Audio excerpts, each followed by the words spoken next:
মধ্যপ্রাচ্যের মাটিতে শুরু হয়েছে ক্ষমতা আর কূটনীতির অভিনব এক খেলা। মার্কিন রাজনীতির সবচেয়ে বিতর্কিত চরিত্র ডোনাল্ড ট্রাম্প এবার পা রাখলেন মধ্যপ্রাচ্যের অন্যতম ধনী ও প্রভাবশালী দেশ কাতারে। আর কাতারও যেন প্রস্তুত ছিল রাজকীয়ভাবে তাকে বরণ করে নিতে।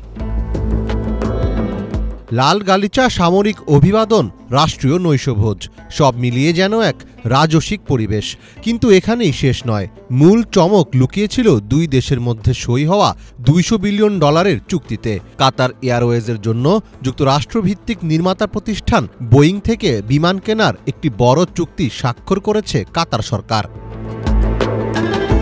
বুধবার সৌদি আরব থেকে কাতারে গিয়ে বর্ণাঢ্য সংবর্ধনা পেয়েছেন যুক্তরাষ্ট্রের প্রেসিডেন্ট ডোনাল্ড ট্রাম্প। পৌঁছানোর পরই বিলাসবহুল লুসাইল প্রাসাদে দেশটির আমিরের সঙ্গে বৈঠকে মিলিত হন তিনি। রাজধানী দোহায় একটি চুক্তিতে সই করেন মার্কিন প্রেসিডেন্ট ডোনাল্ড ট্রাম্প ও কাতারের আমির Sheikh Tamim bin Hamad Al Thani. চুক্তি অনুযায়ী যুক্তরাষ্ট্রের বোয়িং কোম্পানির কাছ থেকে 210টি বিমান কিনতে পারবে কাতার এয়ারওয়েজ। বিমানগুলোর মোট মূল্য $200 বিলিয়ন বেশি। ডোনাল্ড ট্রাম্প একে আখ্যা দিয়েছেন বোয়িংয়ের ইতিহাসে সবচেয়ে বড় অর্ডার হিসেবে।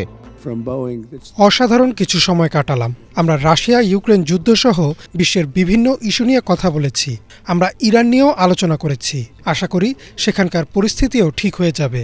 আর বোয়িংয়ের কথা বলতে গেলে এটি বোয়িংয়ের ইতিহাসের সবচেয়ে বড় অর্ডার। এটি সত্যি অসাধারণ বিষয় এবং একটি রেকর্ড।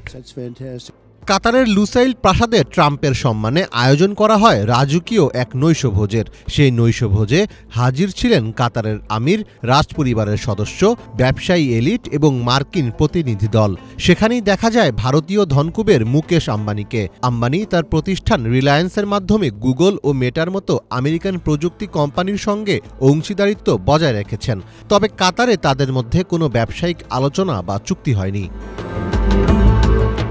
বিশ্বমঞ্চে চীনের প্রভাব, ইরানকে ঘিরে উদ্বেগ আর রাশিয়ার ভূ রাজনৈতিক উচ্চাভিলাষ, সব কিছুর পেছনে যুক্তরাষ্ট্র চাইছে শক্তিশালী মিত্রতা। অন্যদিকে কাতার চাইছে বিশ্ব রাজনীতিতে নিজেদের অবস্থানকে আরও মজবুত করতে।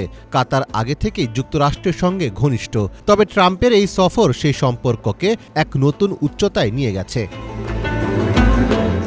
কাতার, সৌদি আরব এবং সংযুক্ত আরব আমিরাত, এই তিন দেশ এখন হয়ে উঠছে মধ্যপ্রাচ্যের ভূ রাজনীতির কেন্দ্রবিন্দু। ট্রাম্প জানেন এই অঞ্চল এখন শুধু তেল বা গ্যাসের খনি নয়, এখান থেকেই বিশ্বশক্তির ব্যালেন্স নির্ধারিত হচ্ছে। ফলে ট্রাম্পের এই কাতার সফর শুধুই রাজনৈতিক নয়, ছিল কূটনৈতিক এক মঞ্চ, যেখানে রাজকীয় আপ্যায়নের আড়ালে লুকিয়েছিল শক্তি আর প্রভাবের খেলা।